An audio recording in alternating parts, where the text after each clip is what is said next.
அத்தனை செல்வமும் உன்னிடத்தில், நான் பிச்சைக்கு செல்வது எவ்விடத்தில்? வெறும் பாத்திரம் உள்ளது என்னிடத்தில், அதன் சூத்திரமோ அது உன்னிடத்தில். ஒரு முறையா இருமுறையா பல முறை பல பிறப்பெடுக்க வைத்தாய். புதுவினையா பழவினையா கணம் கணம் தினம் என்னை துடிக்க வைத்தாய். பொருளுக்கு அலைந்திடும் பொருளற்ற வாழ்க்கையும் துரத்துதே. உன் அருள் அருள் அருள் என்று அலைகின்ற மனம் இன்று பிதற்றுதே.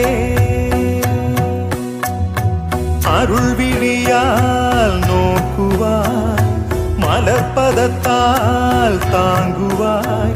உன் திருக்கரம் என்னை அரவணைத்துனதருள் பெற